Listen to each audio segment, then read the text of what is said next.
ನಮಸ್ಕಾರ. ಮುಖ್ಯಾಂಶಗಳು.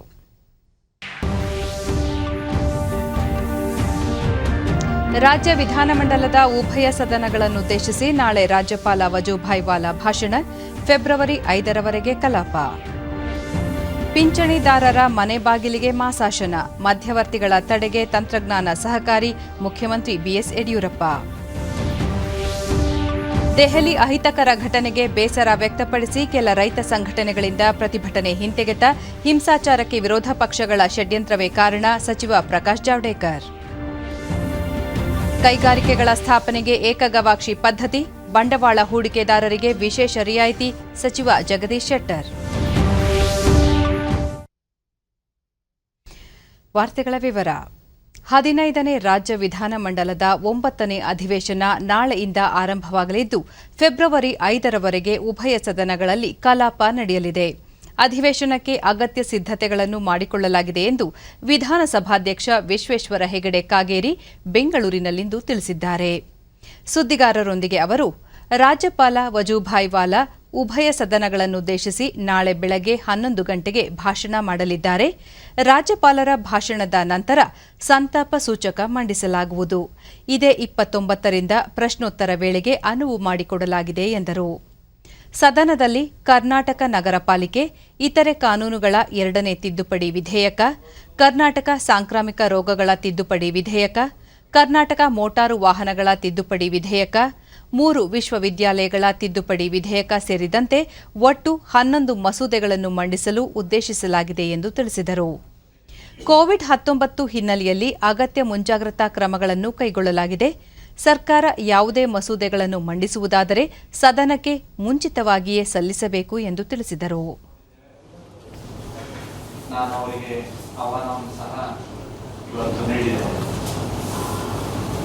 ನಾಳೆ ಜಾಯಿಂಟ್ ಸೆಷನ್ ಪ್ರಾರಂಭ ಆದ ನಂತರ ನಾಳೆ ಸಂತಾಪ ಸೂಚನೆ ಇರುತ್ತೆ. ಅದು ಮುಗಿದ ಮೇಲೆ ಗವರ್ನರ್ ಅಡ್ರೆಸ್ ಆದ ನಂತರದಲ್ಲಿ ಅವರ ಭಾಷಣಗಳ ನಂತರದಲ್ಲಿ ಸಂತಾಪ ಸೂಚನೆಗಳಿರುತ್ತೆ. ನಾಡದಿಂದ 6 ದಿನಗಳ ಕಾಲ ಪ್ರಶ್ನೋತ್ತರ ಮತ್ತು ಸದನದ ಉಳಿದೆಲ್ಲ ಕಾರ್ಯಕಲಾಪಗಳು ಇರುತ್ತೆ. ಗಮನ ಸೆಳೆಯುವ ಸೂಚನೆ 351 ಮತ್ತು ಶೂನ್ಯ ವೇಳೆ ಉಳಿದ ಅಡ್ಜರ್ನ್ಮೆಂಟ್ ಮೋಷನ್ ಯಾವ್ದು ಇರುತ್ತೋ ಅದೆಲ್ಲ ಕಾರ್ಯಕಲಾಪಗಳು ಇರುತ್ತೆ.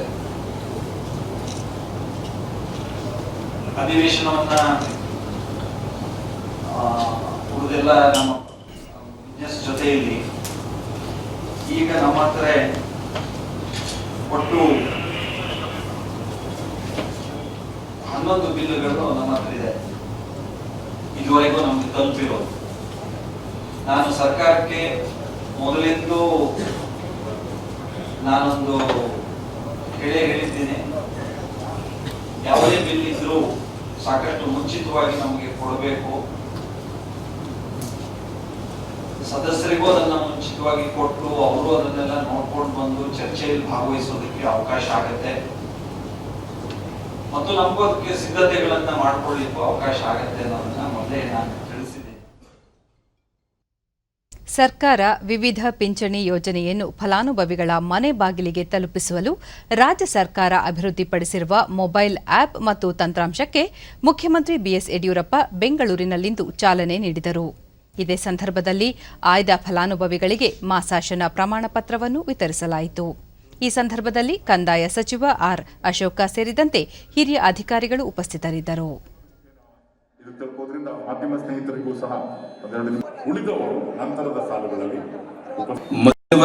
ನಂತರ ಯಡಿಯೂರಪ್ಪ, ಸರ್ಕಾರಿ ಕಚೇರಿಗಳಿಗೆ ಫಲಾನುಭವಿಗಳು ಪದೇ ಪದೇ ಹೋಗುವುದು ತಪ್ಪಲಿದ್ದು ಮಧ್ಯವರ್ತಿಗಳ ಹಾವಳಿ ತಪ್ಪಿಸಲು ತಂತ್ರಜ್ಞಾನ ಸಹಕಾರಿಯಾಗಲಿದೆ.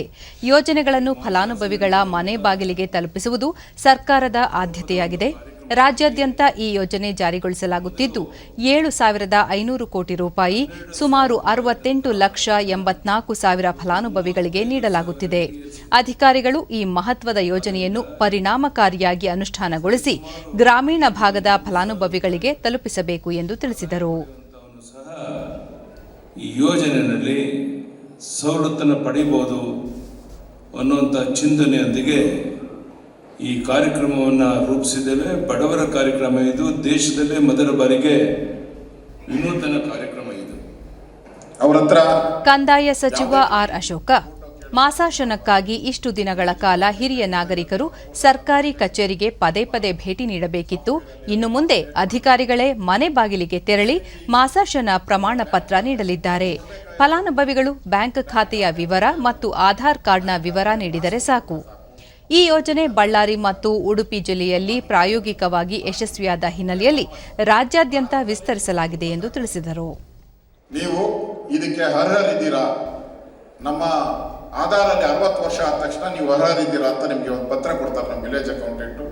ಅದಾದಮೇಲೆ ನಿಮ್ಮ ಮನೆ ಬಾಗಿಲಿಗೆ ಬಂದು ನಿಮ್ಮ ಫೋಟೋವನ್ನು ಮೊಬೈಲಲ್ಲಿ ತೆಗೆದು ನಿಮ್ಮ ಬ್ಯಾಂಕ್ ಪಾಸ್ಬುಕ್ಕನ್ನು ತೆಗೆದುಕೊಂಡು ಮತ್ತೆ ಅವರು ಅದನ್ನು ಸರಿ ಮಾಡಿ ನಿಮ್ಮ ಮನೆ ಬಾಗಿಲಿಗೆ ಮತ್ತೆ ಪಿಂಚಣಿಯ ಒಂದು ಪತ್ರ ಏನಿದೆ ನಿಮಗೆ ಬದುಕಿರೋವರೆಗೂ ನಿಮ್ಮ ಹತ್ರ ಇರುವಂಥ ಪಿಂಚಣಿ ಪತ್ರವನ್ನು ನಿಮ್ಮ ಮನೆ ಬಾಗಿಲಿಗೆ ಕೊಡುವಂಥ ಒಂದು ಒಳ್ಳೆಯ ಕೆಲಸವನ್ನು ಇವತ್ತು.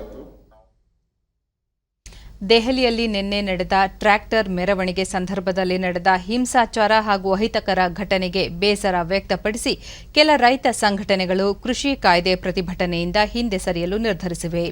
ಈ ಕುರಿತು ರಾಷ್ಟ್ರೀಯ ಕಿಸಾನ್ ಮಜ್ದೂರ್ ಸಂಘಟನೆಯ ಮುಖ್ಯಸ್ಥ ವಿಎಂ ಸಿಂಗ್ ಪ್ರಸ್ತುತ ಸನ್ನಿವೇಶದಲ್ಲಿ ಪ್ರತಿಭಟನೆ ಮಾಡುವುದು ಸರಿಯಲ್ಲ ಎನ್ನುವ ನಿರ್ಧಾರದೊಂದಿಗೆ ಪ್ರತಿಭಟನೆಯಿಂದ ಹಿಂದೆ ಸರಿದಿದ್ದೇವೆ ಎಂದರು.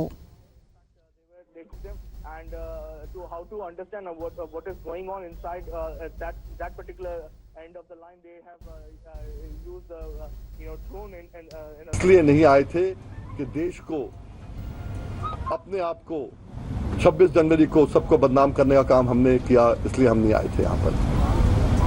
हम आए हैं केवल और केवल अपने जब वापस जाए धान का पूरा रेट मिले, गन्ने का पूरा रेट मिले, हमारा ब्याज मिले और हम पे एक भी केस ना लगे घर जाने के बाद, इसलिए यहां पर आए थे.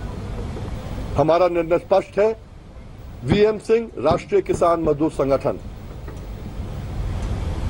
इस आंदोलन को यहीं पर ही अलविदा कहते हुए मैं कल की घटना ಭಾರತೀಯ ಕಿಸಾನ್ ಯೂನಿಯನ್ ಅಧ್ಯಕ್ಷ ಠಾಕೂರ್ ಭಾನು ಪ್ರತಾಪ್ ಸಿಂಗ್ ದೆಹಲಿಯಲ್ಲಿ ನಡೆದ ಘಟನೆಗಳು ತಮಗೆ ತೀವ್ರ ನೋವು ಉಂಟು ಮಾಡಿವೆ.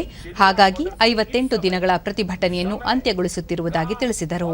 परिस्थिति के अनुसार मैं आज घोषणा करता हूं कि अपने भारतीय किसान भानु की जो संगठन का यहाँ धरना चल रहा था लगभग 58 दिनों से उसको खत्म करता हूं, समाप्त करता हूं.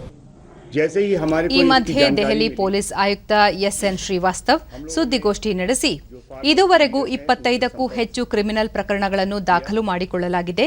ಸಿಸಿಟಿವಿ ಹಾಗೂ ವಿಡಿಯೋ ತುಣುಕುಗಳನ್ನು ಆಧರಿಸಿ ತಪ್ಪಿತಸ್ಥರ ವಿರುದ್ಧ ಎಫ್ಐಆರ್ ದಾಖಲು ಮಾಡಲಾಗಿದೆ. ತಪ್ಪಿತಸ್ಥರ ವಿರುದ್ಧ ನಿರ್ದಾಕ್ಷಿಣ್ಯ ಕ್ರಮ ಕೈಗೊಳ್ಳಲಾಗುವುದು ಎಂದರು. ಹಿಂಸಾಚಾರವನ್ನು ನಡೆಸಲು ವ್ಯವಸ್ಥಿತ ಯೋಜನೆ ರೂಪಿಸಿದ್ದರು ಎನ್ನುವುದು ವಿಡಿಯೋ ತುಣುಕುಗಳಿಂದ ತಿಳಿದುಬಂದಿದೆ. ಘಟನೆಯಲ್ಲಿ 394 ಪೊಲೀಸ್ ಸಿಬ್ಬಂದಿಗೆ ಗಾಯಗಳಾಗಿದ್ದು ಕೆಲವರು ವಿವಿಧ ಆಸ್ಪತ್ರೆಗಳಲ್ಲಿ ಚಿಕಿತ್ಸೆ ಪಡೆಯುತ್ತಿದ್ದಾರೆ ಎಂದು ಮಾಹಿತಿ ನೀಡಿದರು. ಇದುವರೆಗೂ 19 ಮಂದಿಯನ್ನು ಬಂಧಿಸಲಾಗಿದ್ದು 50ಕ್ಕೂ ಹೆಚ್ಚು ಮಂದಿಯನ್ನು ವಿಚಾರಣೆಗೆ ಒಳಪಡಿಸಲಾಗಿದೆ ಎಂದರು. लेकिन उन्होंने इस बात से इनकार कर दिया. उसके बाद जब वो इंसिस्ट कर रहे थे तो हमने उनको सजेस्ट किया कि केएमपी कुंडली मानेसर पलवल जो पेरिफेरल है उस पे वो ट्रैक्टर मार्च निकाले. दिल्ली पुलिस ने उनको ये भी आश्वासन दिया कि उनकी सिक्योरिटी, ट्रैफिक मैनेजमेंट और मीडिया कवरेज में भी उनको सहयोग प्रदान करेगी.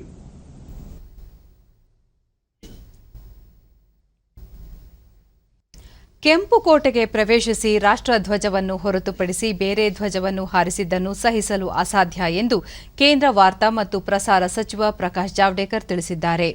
ದೆಹಲಿಯಲ್ಲಿಂದು ಸುದ್ದಿಗೋಷ್ಠಿಯಲ್ಲಿ ಮಾತನಾಡಿದ ಅವರು, ಕಾಂಗ್ರೆಸ್ ಉದ್ದೇಶಪೂರ್ವಕವಾಗಿ ರೈತರನ್ನು ಪ್ರಚೋದಿಸುತ್ತಿದೆ. ಹಿಂಸಾಚಾರ ಘಟನೆಗಳಿಗೆ ವಿರೋಧ ಪಕ್ಷಗಳ ಷಡ್ಯಂತ್ರವೇ ಕಾರಣ ಎಂದರು. ದೆಹಲಿ ಪೊಲೀಸರು ಸಂಯಮದೊಂದಿಗೆ ಕಾರ್ಯನಿರ್ವಹಿಸಿದ್ದಾರೆ. ಸಿಬ್ಬಂದಿ ಮೇಲೆ ಹಲ್ಲೆ ನಡೆದರೂ ಸಹ ಹೆಚ್ಚಿನ ಪ್ರತಿರೋಧ ವ್ಯಕ್ತಪಡಿಸದೆ ಘಟನೆಯನ್ನು ನಿಯಂತ್ರಿಸುವಲ್ಲಿ ಯಶಸ್ವಿಯಾಗಿದ್ದಾರೆ. ದೇಶದ ಜನತೆ ಈ ಘಟನೆಯನ್ನು ಗಂಭೀರವಾಗಿ ಪರಿಗಣಿಸಿದ್ದು ಮುಂದಿನ ದಿನಗಳಲ್ಲಿ ಸೂಕ್ತ ಉತ್ತರ ನೀಡಲಿದ್ದಾರೆ ಎಂದರು. ದೇಶದ ಅಭಿವೃದ್ಧಿಗೆ ಜನತೆ ಬೆಂಬಲ ನೀಡಿದ್ದಾರೆ. ವಿರೋಧ ಪಕ್ಷಗಳ ಹುನ್ನಾರ ಬಹಳ ದಿನಗಳ ಕಾಲ ಮುಂದುವರಿಯುವುದಿಲ್ಲ ಎಂದು ತಿಳಿಸಿದರು. कांग्रेस ने लगातार उकसाने का काम किया किसानों के आंदोलन में. पंजाब में उनकी सरकार है. ऐसा जब आंदोलन होता है 26 तारीख को, जब किसान नेता कुछ कह रहे थे कि ये फाइनल मैच है, तब पंजाब सरकार को पंजाब से निकलने वाले ट्रैक्टरों पर निगरानी करके जो हैबिचुअल क्रिमिनल्स है उनको प्रिवेंटिव अरेस्ट करनी चाहिए थी, नहीं की.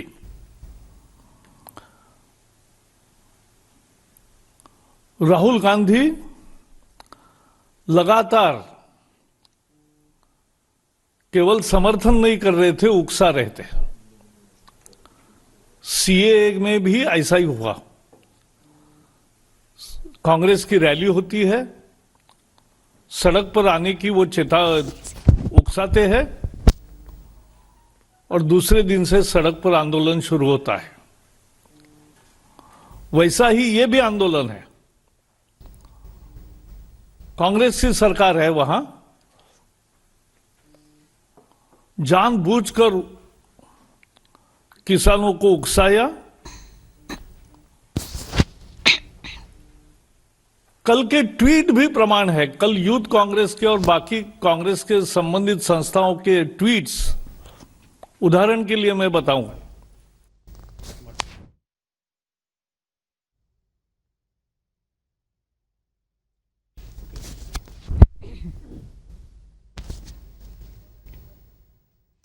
ಕೇಂದ್ರ ಆರ್ಥಿಕ ವ್ಯವಹಾರಗಳ ಸಂಪುಟ ಸಮಿತಿ ಕೊಬ್ಬರಿ ಬೆಂಬಲ ಬೆಲೆಯನ್ನು ಹೆಚ್ಚಿಸಲು ನಿರ್ಧರಿಸಿದೆ ಎಂದು ಕೇಂದ್ರ ವಾರ್ತಾ ಮತ್ತು ಪ್ರಸಾರ ಸಚಿವ ಪ್ರಕಾಶ್ ಜಾವಡೇಕರ್ ದೆಹಲಿಯಲ್ಲಿಂದು ತಿಳಿಸಿದ್ದಾರೆ. ಪ್ರಧಾನಿ ನರೇಂದ್ರ ಮೋದಿ ಅಧ್ಯಕ್ಷತೆಯಲ್ಲಿ ನಡೆದ ಸಚಿವ ಸಂಪುಟ ಸಭೆಯಲ್ಲಿ ಈ ನಿರ್ಧಾರ ಕೈಗೊಳ್ಳಲಾಗಿದೆ ಎಂದು ಸಚಿವರು ಮಾಧ್ಯಮಗಳಿಗೆ ಮಾಹಿತಿ ನೀಡಿದರು. ಉಂಡೆ ಕೊಬ್ಬರಿ ಬೆಲೆಯನ್ನು ಕ್ವಿಂಟಾಲ್ಗೆ 300 ರೂಪಾಯಿ ಹೆಚ್ಚಿಸಿ 10,600 ರೂಪಾಯಿ ದರ ನಿಗದಿಪಡಿಸಲಾಗಿದೆ. ಮಿಲ್ಲಿಂಗ್ ಕೊಬ್ಬರಿ ಬೆಲೆಯನ್ನು 375 ರೂಪಾಯಿಗೆ ಹೆಚ್ಚಿಸಿ 10,335 ರೂಪಾಯಿಗೆ ನಿಗದಿಪಡಿಸಲಾಗಿದೆ ಎಂದು ವಿವರಿಸಿದರು. ಕೇಂದ್ರ ಸರ್ಕಾರದ ಈ ನಿರ್ಧಾರದಿಂದ ದೇಶದಲ್ಲಿ ತೆಂಗು ಬೆಳೆಯುವ 12 ಕರಾವಳಿ ರಾಜ್ಯಗಳಿಗೆ ಪ್ರಯೋಜನವಾಗಲಿದೆ. ಕೃಷಿ ತಜ್ಞ ಡಾ ಸ್ವಾಮಿನಾಥ್ ಅವರ ಶಿಫಾರಸಿನಂತೆ ಸರ್ಕಾರ ಈ ನಿರ್ಧಾರ ಕೈಗೊಂಡಿದೆ. ಆದರೆ ಈ ಹಿಂದಿನ ಯುಪಿಎ ಸರ್ಕಾರ ಸಮಿತಿಯ ವರದಿಯನ್ನು ಜಾರಿಗೊಳಿಸಲು ವಿಫಲವಾಗಿತ್ತು ಎಂದರು. This is series, one of the major decision in series of decisions to benefit farmers. जैसे गन्ने किसानों के लिए 10-12 निर्णय प्रमुख हो गए, इथेनॉल से लेकर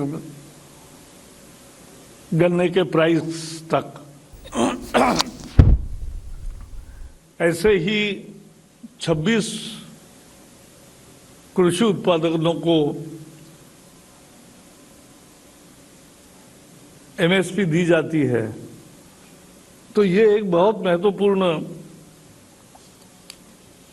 मुद्दा है किसानों के लिए कि उनको उनका उचित मुआवजा मिले, उचित कीमत मिले, लाभकारी कीमत मिले. और लाभ का यही मांग थी किसानों की 40 साल से कि हमें लाभकारी मूल्य मिलना चाहिए. और लाभकारी मूल्य क्या हो, इसका स्वामीनाथन जी ने फॉर्मूला दिया कि cost of production plus 50% is remunerative prices. ಗ್ರಾಮಗಳ ಸುಸ್ಥಿರ ಅಭಿವೃದ್ಧಿಗೆ ಕೇಂದ್ರ ಹಣಕಾಸು ಸಚಿವಾಲಯವು 18 ರಾಜ್ಯಗಳಿಗೆ 12,351 ಕೋಟಿ ರೂಪಾಯಿ ಹಣ ಬಿಡುಗಡೆ ಮಾಡಿದೆ. ಪ್ರಸಕ್ತ ಹಣಕಾಸು ವರ್ಷದಲ್ಲಿ ಬಿಡುಗಡೆ ಮಾಡಿರುವ 2ನೇ ಕಂತು ಇದಾಗಿದ್ದು, ಈವರೆಗೆ ಒಟ್ಟು 45,738 ಕೋಟಿ ರೂಪಾಯಿ ಹಣ ಬಿಡುಗಡೆ ಮಾಡಲಾಗಿದೆ. ಮೊದಲ ಕಂತಿನಲ್ಲಿ ಬಿಡುಗಡೆ ಮಾಡಲಾದ ಅನುದಾನದ ಬಳಕೆ ದೃಢೀಕರಣ ಪತ್ರ ಸಲ್ಲಿಸಿರುವ ರಾಜ್ಯಗಳಿಗೆ ಪಂಚಾಯತ್ ರಾಜ್ ಸಚಿವಾಲಯದ ಶಿಫಾರಸಿನಂತೆ ಅನುದಾನ ಬಿಡುಗಡೆ ಮಾಡಲಾಗಿದೆ. ಸಮುದಾಯ ಆಸ್ತಿಗಳ ಸೃಷ್ಟಿ ಹಾಗೂ ಪಂಚಾಯಿತಿಗಳ ಆರ್ಥಿಕ ಸುಸ್ಥಿರತೆಗೆ ಈ ಕ್ರಮ ಕೈಗೊಳ್ಳಲಾಗಿದೆ ಎಂದು ಕೇಂದ್ರ ಹಣಕಾಸು ಸಚಿವಾಲಯ ತಿಳಿಸಿದೆ. ಪಂಚಾಯತ್ ರಾಜ್ ವ್ಯವಸ್ಥೆಯ ಗ್ರಾಮ ಪಂಚಾಯಿತಿ, ತಾಲೂಕು ಪಂಚಾಯಿತಿ ಹಾಗೂ ಜಿಲ್ಲಾ ಪಂಚಾಯಿತಿಗಳಿಗೆ ಅನುದಾನ ಬಿಡುಗಡೆ ಮಾಡಲಾಗಿದೆ. ಕರ್ನಾಟಕಕ್ಕೆ 2,412 ಕೋಟಿ ರೂಪಾಯಿ ಹಣ ಬಿಡುಗಡೆ ಮಾಡಲಾಗಿದೆ ಎಂದು ಪ್ರಕಟಣೆಯಲ್ಲಿ ತಿಳಿಸಲಾಗಿದೆ.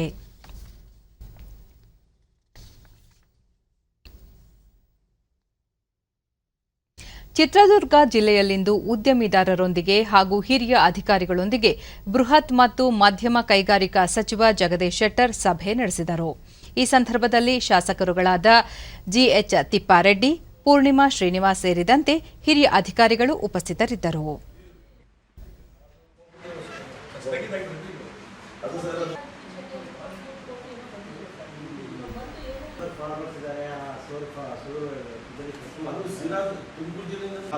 ಸರ್, ನಾನು ಅದಕ್ಕೆ ಕೃಷಿ ಇದನ್ನ ಬೇಸ್ ಇಟ್ಕೊಂಡು ನಮಗೆ ಶುಗರ್ ಬೆಳೆದ್ರೆ ಎಷ್ಟು ನಾವು ಅನುಕೂಲ ಪಡ್ಕೋಬಹುದು.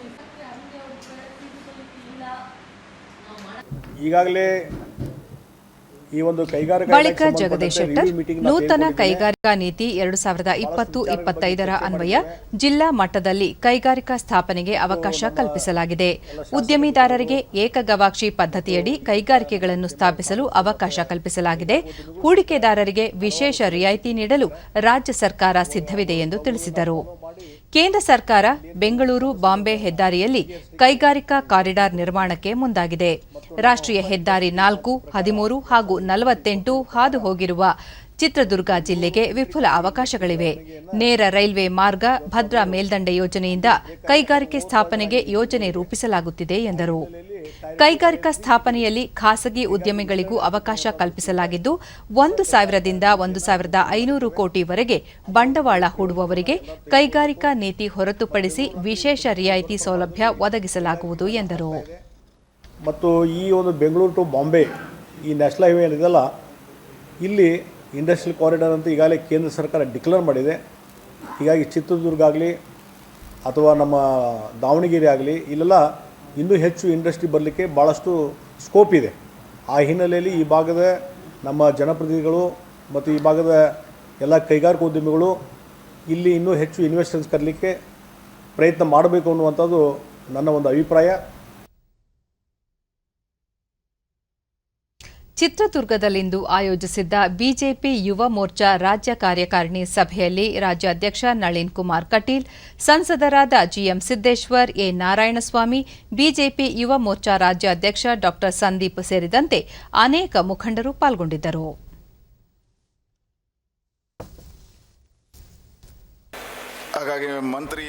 ಸಭೆಯನ್ನುದ್ದೇಶಿಸಿ ನಳಿನ್ ಕುಮಾರ್ ಕಟೀಲ್, ಕಾರ್ಯಕರ್ತರಲ್ಲಿ ಸೇವಾ ಮನೋಭಾವ ಹೆಚ್ಚಾಗಿರಬೇಕು. ಜನಸೇವೆ, ದೇಶ ಸೇವೆಯನ್ನು ಗುರಿಯಾಗಿಸಿಕೊಂಡು ರಾಜಕಾರಣದಲ್ಲಿ ಕಾರ್ಯನಿರ್ವಹಿಸಬೇಕು ಎಂದು ತಿಳಿಸಿದರು. ಸತತ ಹೋರಾಟ, ಜನಪರ ಕೆಲಸಗಳ ಮೂಲಕ ರಾಜಕೀಯದಲ್ಲಿ ಉನ್ನತ ಹುದ್ದೆಗೇರಿದ ಹಲವು ಗಣ್ಯರು ತಮಗೆ ಮಾದರಿಯಾಗಿದ್ದಾರೆ. ಅಟಲ್ ಬಿಹಾರಿ ವಾಜಪೇಯಿ, ಎಲ್ಕೆ ಅಡ್ವಾಣಿಯಂತಹ ನಾಯಕರುಗಳು ಯುವ ಕಾರ್ಯಕರ್ತರಿಗೆ ಸ್ಫೂರ್ತಿಯಾಗಬೇಕು ಎಂದು ಅಭಿಪ್ರಾಯಪಟ್ಟರು.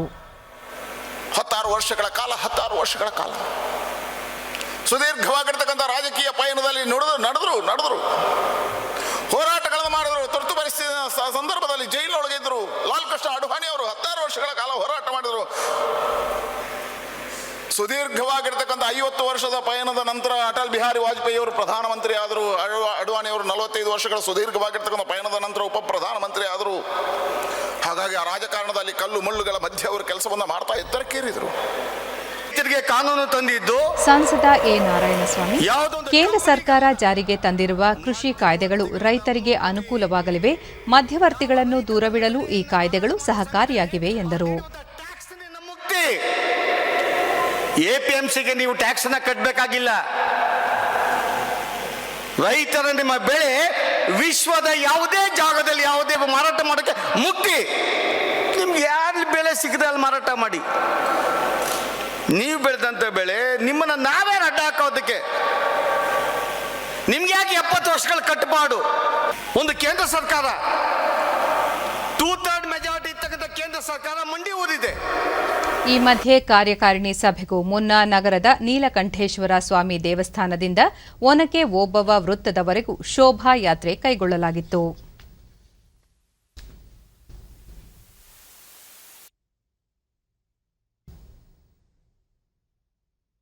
ಶಿವಮೊಗ್ಗದ ಹೊನಗೋಡು ಕಲ್ಲುಕ್ವಾರಿ ಪ್ರದೇಶಕ್ಕೆ ವಿರೋಧ ಪಕ್ಷದ ನಾಯಕ ಸಿದ್ದರಾಮಯ್ಯ ಇಂದು ಭೇಟಿ ನೀಡಿ ಪರಿಶೀಲನೆ ನಡೆಸಿ ಹಿರಿಯ ಅಧಿಕಾರಿಗಳಿಂದ ಮಾಹಿತಿ ಪಡೆದರು. ನಂತರ ಅವರು ಕಳೆದ 20 ವರ್ಷಗಳಿಂದ ಅಕ್ರಮವಾಗಿ ಈ ಪ್ರದೇಶದಲ್ಲಿ ಗಣಿಗಾರಿಕೆ ನಡೆಯುತ್ತಿದೆ, ಹಲವರ ನಿರ್ಲಕ್ಷ್ಯದಿಂದ ಮುಗ್ಧ ಕಾರ್ಮಿಕರು ಮೃತಪಟ್ಟಿದ್ದಾರೆ, ತಪ್ಪಿತಸ್ಥರ ವಿರುದ್ಧ ಸೂಕ್ತ ಕ್ರಮ ಕೈಗೊಳ್ಳುವಂತೆ ಒತ್ತಾಯಿಸಿದರು.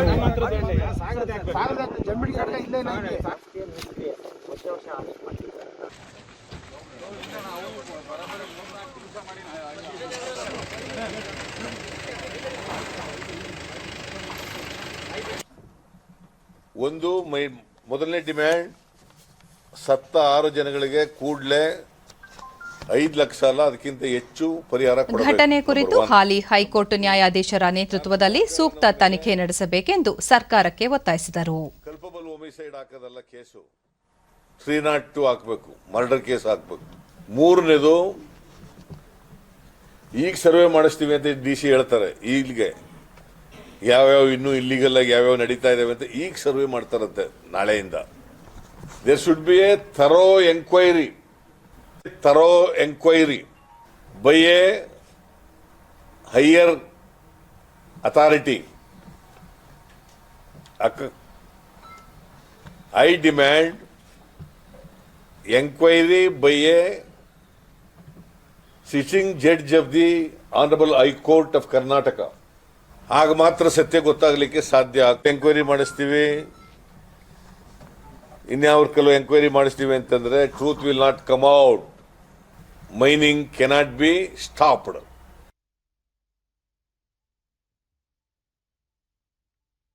ರಾಜ್ಯದಲ್ಲಿ ಇಂದು ಹೊಸದಾಗಿ 428 ಕೋವಿಡ್ ಪ್ರಕರಣಗಳು ದೃಢಪಟ್ಟಿದ್ದು, ಇದರೊಂದಿಗೆ ಒಟ್ಟು ಸೋಂಕು ಪ್ರಕರಣಗಳ ಸಂಖ್ಯೆ 9,37,383ಕ್ಕೆ ಏರಿಕೆಯಾಗಿದೆ. ಇಂದು 760 ಮಂದಿ ಆಸ್ಪತ್ರೆಯಿಂದ ಬಿಡುಗಡೆಯಾಗಿದ್ದು, ಇದುವರೆಗೂ ಗುಣಮುಖರಾದವರ ಒಟ್ಟು ಸಂಖ್ಯೆ 9,18,859ಕ್ಕೆ ತಲುಪಿದೆ. ಇಂದು 3 ಮಂದಿ ಸಾವನ್ನಪ್ಪಿದ್ದು, ಮೃತಪಟ್ಟವರ ಸಂಖ್ಯೆ 12,207ಕ್ಕೆ ಏರಿಕೆಯಾಗಿದೆ. ಸದ್ಯ ರಾಜ್ಯದಲ್ಲಿ 6,298 ಸಕ್ರಿಯ ಪ್ರಕರಣಗಳಿವೆ. 147 ಮಂದಿ ರಾಜ್ಯದ ವಿವಿಧ ಆಸ್ಪತ್ರೆಗಳಲ್ಲಿ ತೀವ್ರ ನಿಗಾ ಘಟಕದಲ್ಲಿ ಚಿಕಿತ್ಸೆ ಪಡೆಯುತ್ತಿದ್ದಾರೆ. ಇಂದು 58,695 ಮಾದರಿಗಳ ಪರೀಕ್ಷೆ ನಡೆಸಿದ್ದು, ಇದುವರೆಗೂ 1,67,50,398 ಮಂದಿಗೆ ಕೊರೋನಾ ಪರೀಕ್ಷೆ ನಡೆಸಲಾಗಿದೆ ಎಂದು ಆರೋಗ್ಯ ಮತ್ತು ಕುಟುಂಬ ಕಲ್ಯಾಣ ಇಲಾಖೆ ತಿಳಿಸಿದೆ. ಬೆಂಗಳೂರಿನಲ್ಲಿ ಇಂದು 227 ಮಂದಿಗೆ ಸೋಂಕು ತಗುಲಿದ್ದು, ಒಟ್ಟು ಸೋಂಕು ಪ್ರಕರಣಗಳ ಸಂಖ್ಯೆ 3,97,836ಕ್ಕೆ ಏರಿಕೆಯಾಗಿದೆ. ಇಂದು 478 ಮಂದಿ ಆಸ್ಪತ್ರೆಯಿಂದ ಬಿಡುಗಡೆಯಾಗಿದ್ದು, ಇದುವರೆಗೂ ಗುಣಮುಖರಾದವರ ಸಂಖ್ಯೆ 3,89,440ಕ್ಕೆ ಏರಿಕೆಯಾಗಿದೆ. ಸದ್ಯ 4,012 ಸಕ್ರಿಯ ಪ್ರಕರಣಗಳಿವೆ. ಬೆಂಗಳೂರಿನಲ್ಲಿ ಒಬ್ಬರು ಸಾವನ್ನಪ್ಪಿದ್ದು, ಇದುವರೆಗೂ ಒಟ್ಟು 4,383 ಮಂದಿ ಸಾವನ್ನಪ್ಪಿದ್ದಾರೆ. ಬಾಗಲಕೋಟೆ, ಹಾವೇರಿ, ಕೊಪ್ಪಳ ಮತ್ತು ರಾಮನಗರದಲ್ಲಿ ಯಾವುದೇ ಪ್ರಕರಣ ವರದಿಯಾಗಿಲ್ಲ. ರಾಜ್ಯದ ವಿವಿಧ ಜಿಲ್ಲೆಗಳಲ್ಲಿ ವರದಿಯಾಗಿರುವ ಪ್ರಕರಣಗಳ ವಿವರ ಹೀಗಿದೆ.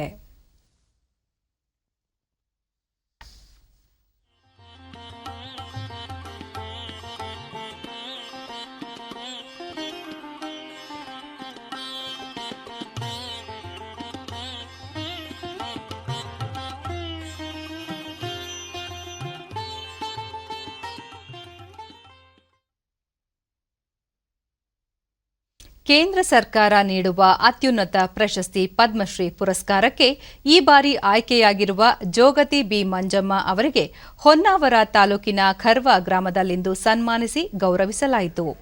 ಜೋಗತಿ ನೃತ್ಯದ ಮೂಲಕ ಮನೆ ಮಾತಾಗಿರುವ ಬಿ ಮಂಜಮ್ಮ ಪ್ರಸ್ತುತ ಕರ್ನಾಟಕ ಜಾನಪದ ಅಕಾಡೆಮಿ ಅಧ್ಯಕ್ಷರಾಗಿ 2010ರಿಂದ ಕಾರ್ಯನಿರ್ವಹಿಸುತ್ತಿದ್ದಾರೆ. ಜಾನಪದ ಪ್ರಾಕಾರಗಳನ್ನು ಉಳಿಸಿ ಬೆಳೆಸುವ ನಿಟ್ಟಿನಲ್ಲಿ ಇವರು ಹಲವು ತರಬೇತಿ ಹಾಗೂ ಶಿಬಿರಗಳನ್ನು ಹಮ್ಮಿಕೊಳ್ಳುತ್ತಿದ್ದಾರೆ.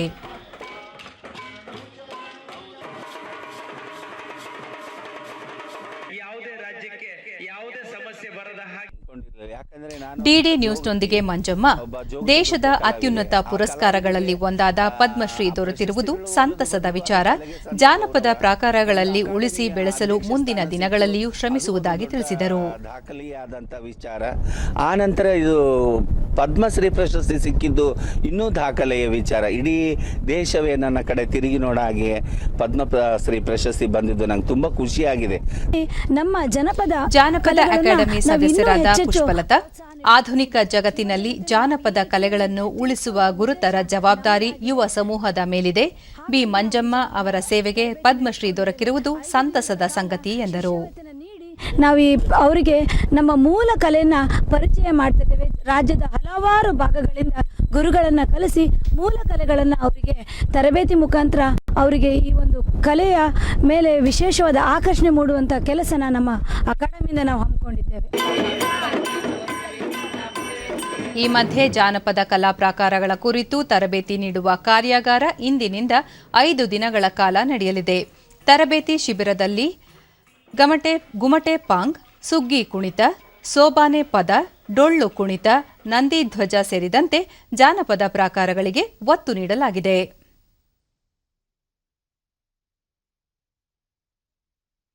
ಕೇಂದ್ರ ಸರ್ಕಾರದ ಆಯುಷ್ಮಾನ್ ಭಾರತ್ ಯೋಜನೆಯು ಉತ್ತರ ಕನ್ನಡ ಜಿಲ್ಲೆಯಲ್ಲಿ ಯಶಸ್ವಿ ಅನುಷ್ಠಾನಗೊಂಡಿದೆ. ಜಿಲ್ಲೆಯ ಶಿರಸಿ ತಾಲೂಕಿನ ಪಂಡಿತ್ ಸಾರ್ವಜನಿಕ ಆಸ್ಪತ್ರೆಯಲ್ಲಿ ಇದುವರೆಗೂ 3,000ಕ್ಕೂ ಅಧಿಕ ರೋಗಿಗಳು ಯೋಜನೆಯ ಲಾಭ ಪಡೆದುಕೊಂಡಿದ್ದಾರೆ. ಆಯುಷ್ಮಾನ್ ಭಾರತ್ ಯೋಜನೆಯನ್ನು ಉತ್ತಮವಾಗಿ ಕಾರ್ಯರೂಪಕ್ಕೆ ತಂದಿರುವ ಆಸ್ಪತ್ರೆಗೆ ಕೇಂದ್ರ ಸರ್ಕಾರ ಜಿಲ್ಲೆಯ ಉತ್ತಮ ಆಸ್ಪತ್ರೆ ಎಂಬ ಬಿರುದು ನೀಡಿ ಗೌರವಿಸಿದೆ.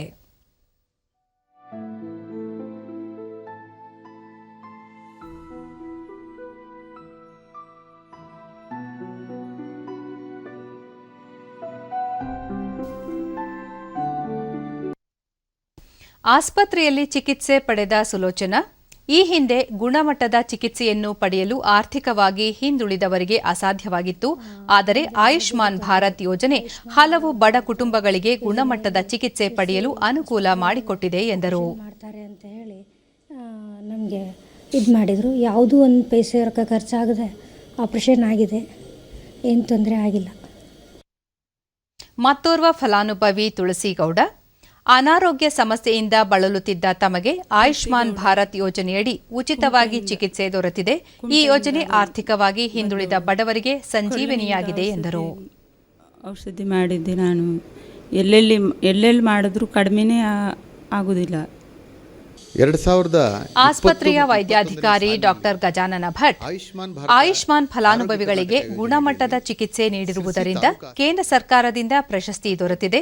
ಮುಂದಿನ ದಿನಗಳಲ್ಲಿ ಹೆಚ್ಚಿನ ಫಲಾನುಭವಿಗಳಿಗೆ ಯೋಜನೆಯಡಿ ಚಿಕಿತ್ಸೆ ನೀಡಲು ಉದ್ದೇಶಿಸಲಾಗಿದೆ ಎಂದರು. ಈ ತರಹ ಕೆಲಸ ಮಾಡಿರ್ತಕ್ಕಂಥ ಆಸ್ಪತ್ರೆಗಳಿಗೆ ಪ್ರಶಸ್ತಿ ನೀಡ್ತಾ ಇರೋದು ಅತ್ಯಂತ ಖುಷಿ ವಿಚಾರ. ಯಾಕಂದರೆ ಈ ಪ್ರೋತ್ಸಾಹ ನಮ್ಮನ್ನು ಇನ್ನೂ ಹೆಚ್ಚು ಕೆಲಸ ಮಾಡೋದಕ್ಕೆ ಪ್ರೇರೇಪಿಸ್ತದೆ. ಇಂತಹ ಏನು ಆಯುಷ್ಮಾನ್ ಭಾರತ ಮತ್ತು ಆರೋಗ್ಯ ಕರ್ನಾಟಕ ಯೋಜನೆಗಳಿದ್ದೀವಲ್ಲ, ಅವೆರಡೂ ಆರ್ಥಿಕವಾಗಿ ಸಬಲರಲ್ಲದವರಿಗೆ ಮತ್ತು ಸ್ಥಳೀಯವಾಗಿ ಚಿಕಿತ್ಸೆ ಅವಶ್ಯಕತೆ. ಕೊನೆಯಲ್ಲಿ ಮತ್ತೊಮ್ಮೆ ಮುಖ್ಯಾಂಶಗಳು. ರಾಜ್ಯ ವಿಧಾನಮಂಡಲದ ಉಭಯ ಸದನಗಳನ್ನುದ್ದೇಶಿಸಿ ನಾಳೆ ರಾಜ್ಯಪಾಲ ವಜೂಭಾಯಿ ವಾಲಾ ಭಾಷಣ. ಫೆಬ್ರವರಿ 5ರವರೆಗೆ ಕಲಾಪ. ಪಿಂಚಣಿದಾರರ ಮನೆ ಬಾಗಿಲಿಗೆ ಮಾಸಾಶನ, ಮಧ್ಯವರ್ತಿಗಳ ತಡೆಗೆ ತಂತ್ರಜ್ಞಾನ ಸಹಕಾರಿ. ಮುಖ್ಯಮಂತ್ರಿ ಬಿಎಸ್ ಯಡಿಯೂರಪ್ಪ. ದೆಹಲಿ ಅಹಿತಕರ ಘಟನೆಗೆ ಬೇಸರ ವ್ಯಕ್ತಪಡಿಸಿ ಕೆಲ ರೈತ ಸಂಘಟನೆಗಳಿಂದ ಪ್ರತಿಭಟನೆ ಹಿಂತೆಗೆತ. ಹಿಂಸಾಚಾರಕ್ಕೆ ವಿರೋಧ ಪಕ್ಷಗಳ ಷಡ್ಯಂತ್ರವೇ ಕಾರಣ, ಸಚಿವ ಪ್ರಕಾಶ್ ಜಾವಡೇಕರ್. ಕೈಗಾರಿಕೆಗಳ ಸ್ಥಾಪನೆಗೆ ಏಕಗವಾಕ್ಷಿ ಪದ್ಧತಿ, ಬಂಡವಾಳ ಹೂಡಿಕೆದಾರರಿಗೆ ವಿಶೇಷ ರಿಯಾಯಿತಿ. ಸಚಿವ ಜಗದೀಶ್ ಶೆಟ್ಟರ್. ವೀಕ್ಷಕರೇ ಗಮನಿಸಿ, ನಮ್ಮ ವಾರ್ತಾ ಪ್ರಸಾರವನ್ನು ನೀವು ಡಿಡಿ ಚಂದನ ನ್ಯೂಸ್ ಯೂಟ್ಯೂಬ್ ಚಾನೆಲ್ನಲ್ಲೂ ವೀಕ್ಷಿಸಬಹುದು.